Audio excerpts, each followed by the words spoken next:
In this discussion board, I'm going to be talking about the story of post-World War II America, in particular, one entrepreneur that was able to be extremely successful following the war. Now, I know everybody's heard of Walmart and has probably even shopped there at least once in the last week or so, but not a lot of people know about Walmart's founder, Sam Walton. So Sam Walton was born in 1918 on his family's farm. Walton went to work for J.C. Penney as a management trainee right after college, but he resigned in 1942 in anticipation of being called up for service for World War II. He joined the military in the U.S. Army Intelligence Corps, where he supervised security at aircraft plants and prisoner of war camps. He served in Fort Douglas in Salt Lake City, Utah, until the end of his military service in 1945. Now, after his military service, he took over the management of his first, what's called a variety store, with franchise retailing, which seemed to offer up an opportunity to an ambitious young man with limited experience. A move that, according to John Springer, foreshadowed the massive growth of the U.S. retail sector. Franchising, according to Sandra S. Vance and Roy V. Scott, was the mechanism that would allow Walton to go into retailing as an independent businessman, which originated soon after the Civil War, or franchising, which originated soon after the Civil War, but grew in its popularity during the 20th century.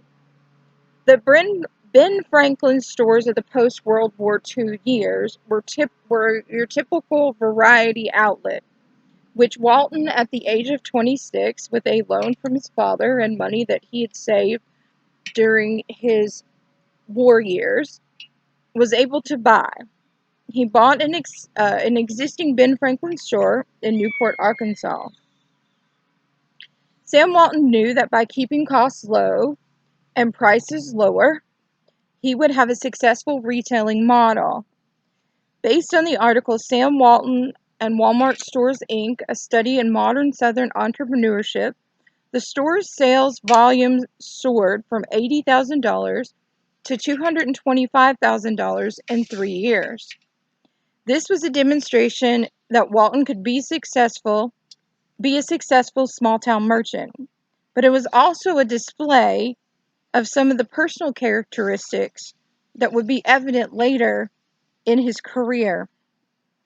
According to a longtime acquaintance, Walton had a way of making people feel they were part of a team.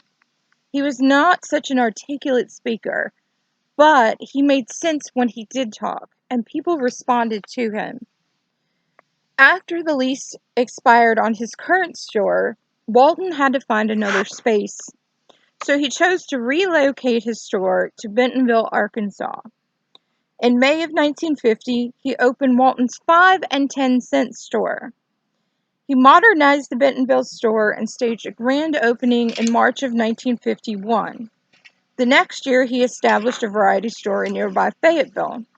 Soon after, he opened a third one in Rogers, a few miles east of Bentonville. And by the early 1960s, the Waltons, Sam and his brother Bud, had the largest chain of independently owned variety stores in the country. In 1962, they opened their first discount store under the Walmart banner in Rogers, Arkansas. The success of the store convinced Walton that there was opportunity for discount stores in small rural towns, typically towns that were bypassed by other discounters, including his emerging competitors, Kmart and Target. C. Britt Beamer, the chairman of America's Research Group in Charleston, South Carolina, explained in the article by John Springer, what Sam did was that he hired a bunch of people in the beginning who were grocery guys. And grocery guys look at retail differently than anybody else because it's the ultimate low margin category. As a result, when Sam was building his company, his people had a viewpoint that was different than anybody else. He added they knew they could live in these low margin worlds and be happy. Dave Marcotte of Cancer Retail noted that Walton also looked outside of his company when it came to developing technologies, and as a result, Walmart grew into one of the first retail stores to connect its stores in a network of headquarters, resulting in still greater efficiency. Walton also had a good sense of his own place in the organization, sharing profits with workers, whom he called associates long before it became fashionable, and creating a structure that would not impede its growth.